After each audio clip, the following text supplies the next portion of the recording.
Hello, my name is Ron Dorn, and I'd like to present to you Public Land Policy, Landmarks, Public Lands. So I'd like to try and share my screen with you and go to the presentation. The idea of this presentation is to explore a set of landmark policies related to America's public lands. And public lands, the way many people think about it, fall down in the lower images of gas, oil mining exploration, or preserving public lands, accessing public lands. Some people think about it in terms of indigenous rights and indigenous lands taken away. This presentation's takeaways or objectives is that all of America's public lands originated as indigenous lands, that the public lands were created within the context of very complex historical movements, and that the common mindset now for many is that these lands are being protected for future generations. And lastly, I'd like to lay some responsibility on you for educating those around you about public lands. It's important to pass on your understanding. So the first part of the presentation is to go over Indigenous origins. Here's a map from Canada of different Indigenous lands. Notice there are really no blank spots on the map of North America. There were Indigenous peoples using, taking care of, guiding, living on public lands all over North America. Here's another mapped way of looking at it in terms of linguistic groups with really no blank spots on the map. How many people lived here prior to Columbus? The map you see on the right are population estimates, the black being the low, the gray being the high. The idea here is that there really might have been anywhere from 8 to over 100 million people living in the Americas before the arrival of Columbus. To go from so many to so few in a short period of time involved genocide, disease, smallpox, pathogens that are uncertain, salmonella, and at least 12 epidemics, often called the Cucullitzi, involved this population collapse, exemplified for Mexico. And then there was also slavery, where the idea was to enslave indigenous people to work in mines and plantations.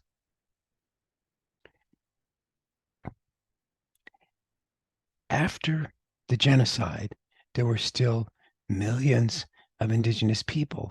And with the adoption of the U.S. Constitution and the acquisition of land through the doctrine of discovery by purchase and by treaty, the U.S. government became a very large landowner early in the 19th century, making and breaking treaties with indigenous people.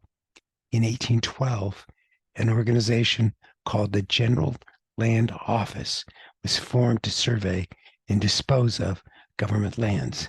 Basically, it created a structure that distinguished public lands from private lands, including land occupied by indigenous people.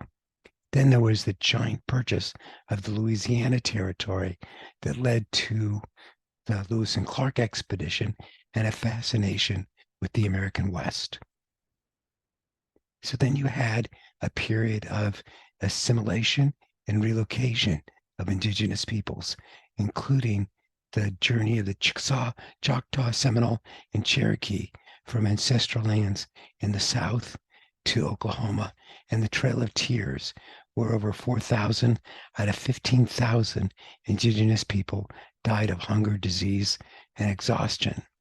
So in 1851, there was the Indian Appropriations Act that moved Western Native American tribes onto reservations, ignoring the original spiritual connections to ancestral lands. The Dawes Act of 1887 also sought to assimilate indigenous people into Euro-American society, and that included taking children and putting them in schools to convert them, to take them away from speaking their indigenous language and to convert them to Christianity. So here you have a map of the United States, more and more territory by force and by treaties. The Louisiana Purchase, the Texas annexation, the Mexican annexation, the Oregon Territory, the purchase from Russia of Alaska, and the Hawaiian annexation. So let's jump from the indigenous lands, original ownership, to what's going on in the 21st century. Excuse me. Here's a graphic of various land use in the United States, and it's varied.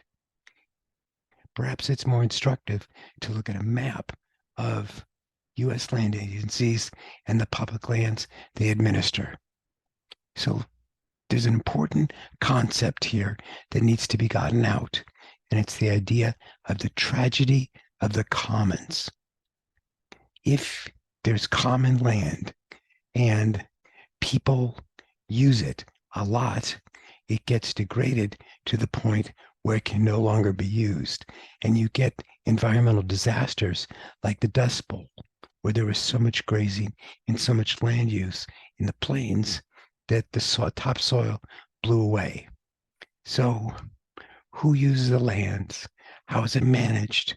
And is it managed to get as much money as you can right now and destroy the land for future generations?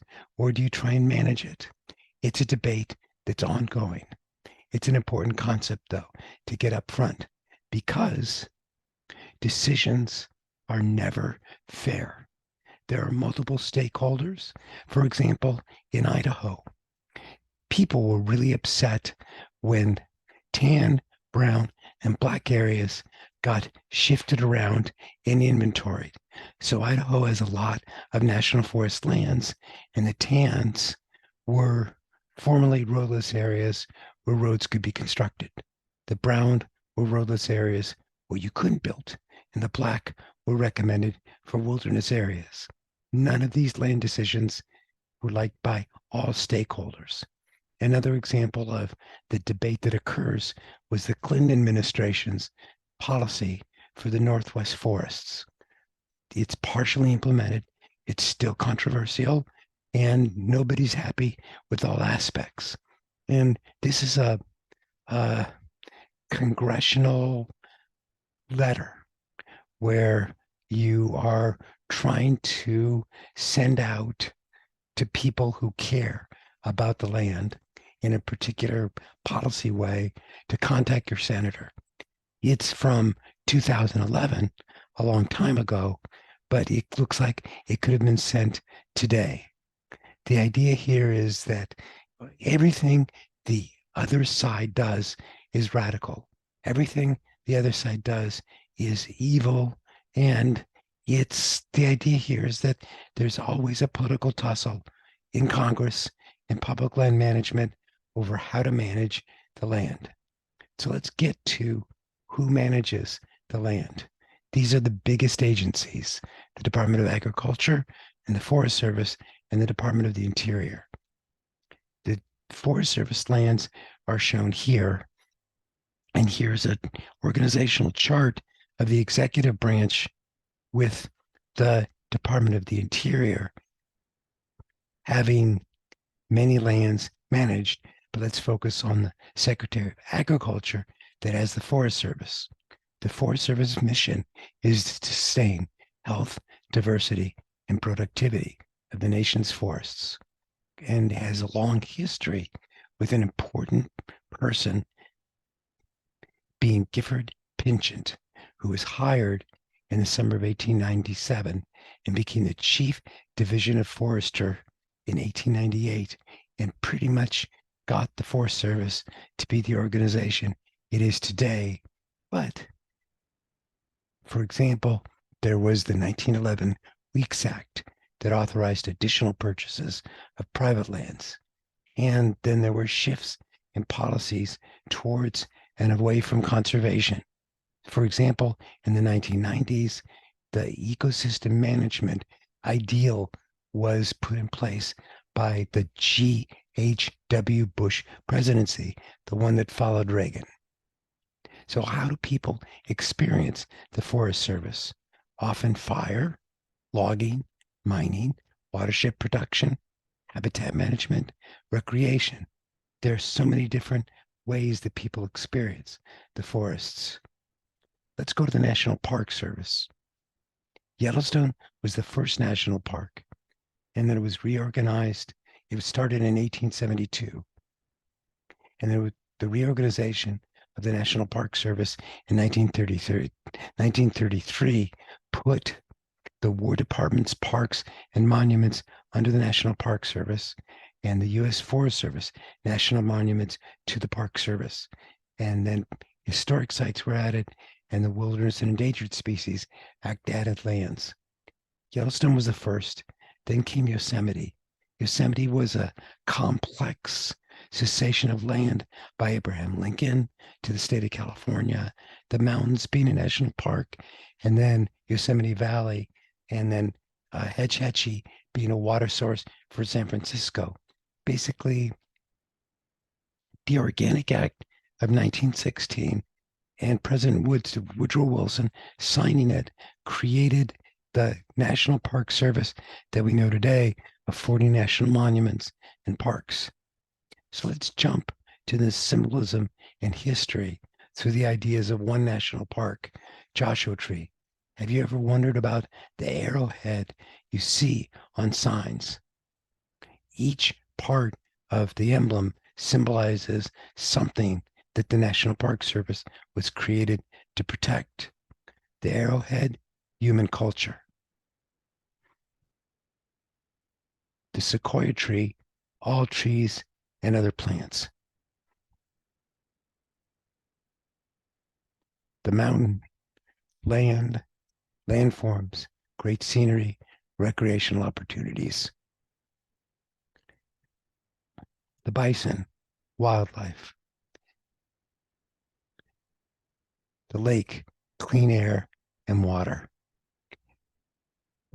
And the National Park Service was founded to protect and preserve these things for the enjoyment of all. For example, Joshua Tree was a monument in 1936 and became a national park in 1994. The Fish and Wildlife Service administers a lot of land, and it has a complex history. And let's jump to 1973 and the Endangered Species Act.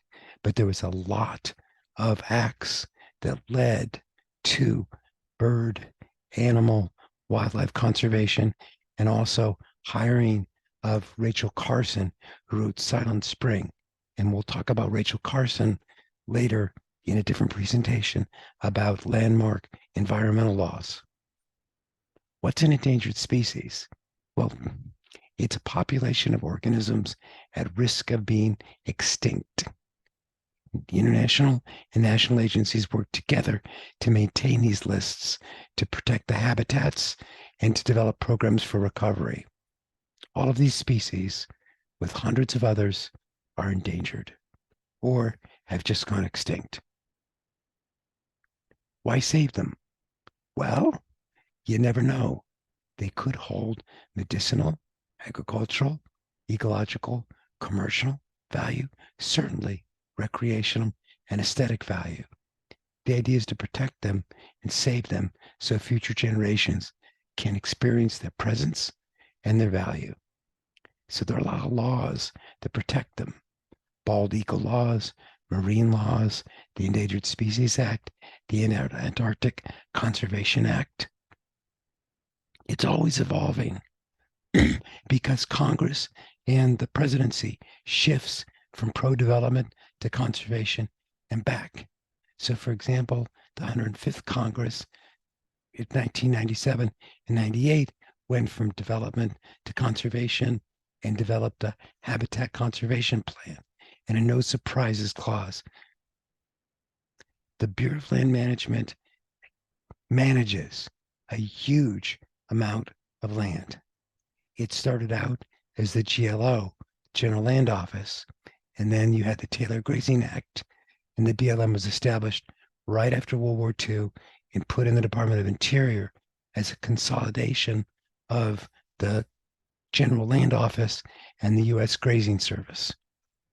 Big events happened in the mid and late 1960s where BLM was involved in a classification and an involvement of the public in multiple use of these lands. Multiple use means management of public lands and their resources so they're utilized in the combination that will best meet the present and future needs of the American people. So, for example, in fiscal year 2018, the diverse activities authorized on BLM managed lands generated 105 billion in economic output, supporting 471,000 jobs. And that involves mining and involves conservation. So different sub-organizations are establishing resource management plans. The RMPs set broad direction, and you have public involvement in the RMPs. People interested in wild horses, people interested in mountain biking, people interested in mining. Thompson Creek is an example of a managed area where it's open to grazing, closed oil and gas, lots of recreation, lots of roads for people to drive on, and then seasonal limitations to protect the organic plant and animal resources.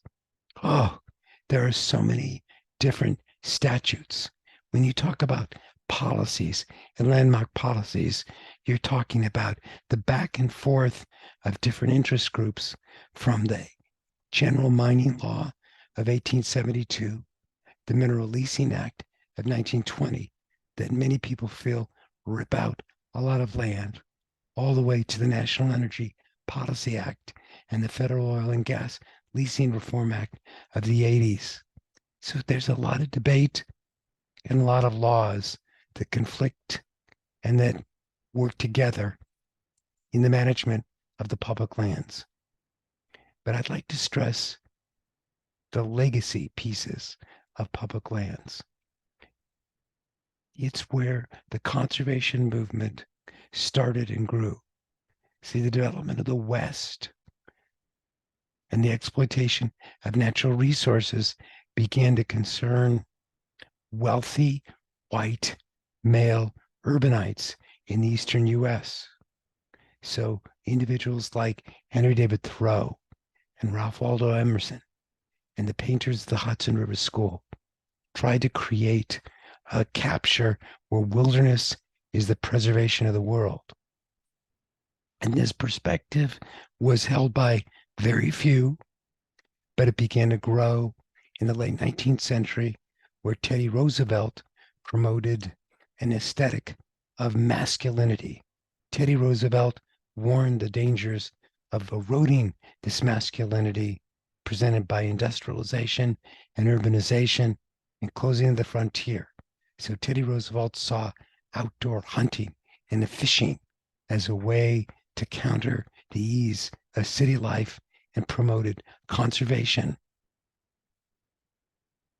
Another aspect of the legacy of a long, long timeline of public land policies is to return to the indigenous lands, to recognize that religious persecution of indigenous people was wrong. And in 1978, there were acts to allow the conduct of religious practices and ceremonies that can take place on public lands. And then in 1990, there was NAGPRA, which is the Native American Graves Protection and Repatriation Act, which was to recover possession of human remains, sacred objects, and other important items that were taken illegally or unethically to be kept in museums and universities. Another aspect of public lands policies was to designate some new lands to honor the struggle for civil rights, whether it's the recognition of the Japanese American internment during World War II. Bears Ears is a sacred area in southern Utah, which is highly controversial, or whether it's things like national monuments, the Reconstruction, Birmingham civil rights and freedom riders to honor those in the civil rights movement. The legacy of public lands with the goal of protection, however, is not just in the United States. It's felt globally. Here's a map of protected areas around the world, and it's a legacy that was started in a number of different places, but it certainly was catalyzed. It was catalyzed by the national park movement in the United States. So the UN recognizes 6 categories of public lands as a legacy to US policies: national parks, managed resources protected areas, habitat species management areas, strict nature reserves and wilderness areas, protected landscapes and seascapes, and national monuments for those of cultural interest. It's a heck of a legacy and it's a heck of a policy. Certainly, it's a series of landmark public policies, and I appreciate your interest in this presentation, and I appreciate you sharing this with others.